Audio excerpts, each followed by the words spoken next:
Hello viewers, 4DIYers here with another tutorial video for everyone.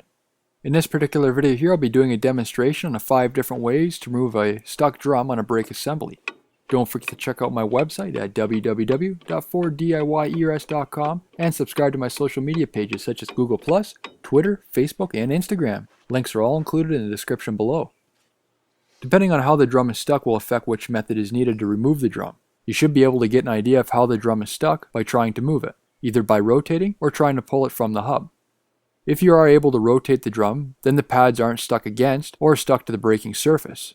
Therefore, it can be rusted to the hub or has a lip on the back side which is catching up on the shoes. As long as you're able to pull the drum back slightly from the hub, then you're only dealing with a lip issue on the inside of the drum braking surface.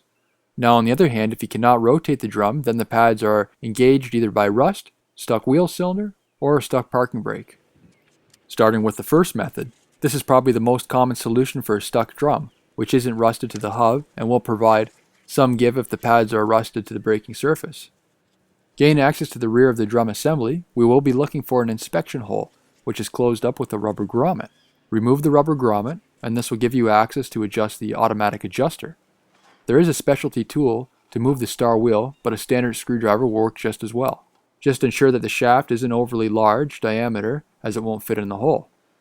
Here's an example with the drum removed so you're able to see the full procedure.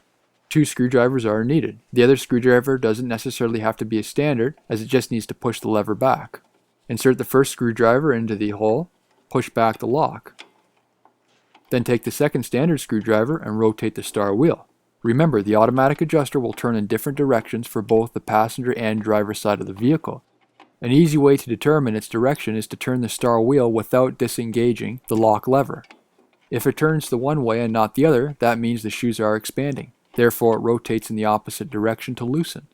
This method works on a braking surface lip, seized wheel cylinder, seized parking brake, and will provide some assistance on rusted shoes that are stuck to the braking surface. So this can be applied to the other methods I will be discussing. The second method. This is the second most common issue, which is the mounting surfaces between the drum and hub will become rusted. Using a ball peen hammer, hit the drum between the wheel studs, where the face of the hub is located. You may need to go around the perimeter between each of the studs, being careful not to hit any of the studs as you can damage the threads. If you are worried about accidentally hitting the wheel studs, either install the lug nuts or place a piece of rubber hose over top of the studs as added protection. I prefer not to add any penetrating oil during this process as it can get on the braking surface inside the drum and must be cleaned afterwards to reduce the chance of damage. Also, if you are keeping the brake shoes, the oil will soak into the brake shoe material, therefore needing replacement. You can apply heat to the mounting surface either using a propane or acetylene torch set. Never hit outside the hub area, on the outer edge where the cooling fins are, or on the back edge of the drum. Doing so will greatly risk the chance of damaging the drum's casting, either resulting in a crack or chip, making the drum unsafe to use. Moving on to the third issue. This is using a puller, but unfortunately not everyone has access to this. However, some auto parts suppliers offer a loaner tool program, so they may have this available. This technique applies to a drum that is stuck to the hub, or if the shoes are rusted to the braking surface. The center of the hub should have a depressed area where the puller's center bolt can be placed. Then clip the jaws on the outer edge of the drum and tighten up the center bolt until the drum breaks free. A similar mechanism, using the same principle which I will include in this method, but does not apply to all drums. Some drums will have threaded holes in the hub area where bolts can be inserted and then tightened to remove the drum. Again, not all vehicles have this feature unfortunately. Next is the fourth method.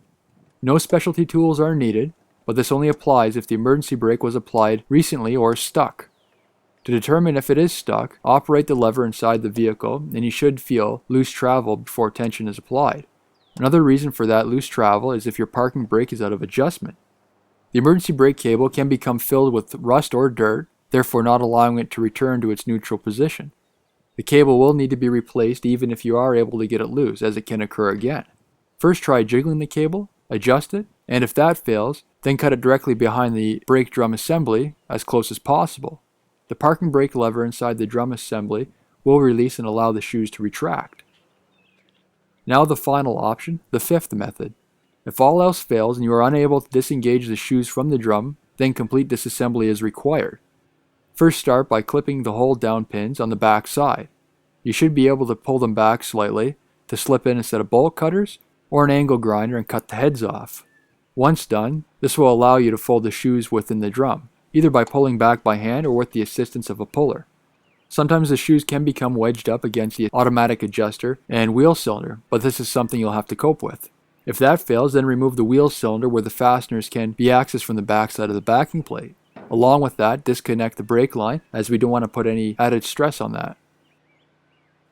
Be sure to stay up to date with my latest videos. Subscribe to my YouTube channel by clicking on the button below the video. This concludes the rest of my video. Be sure to give it a thumbs up, and if you have any comments or questions, please feel free to post them below. Thank you for watching.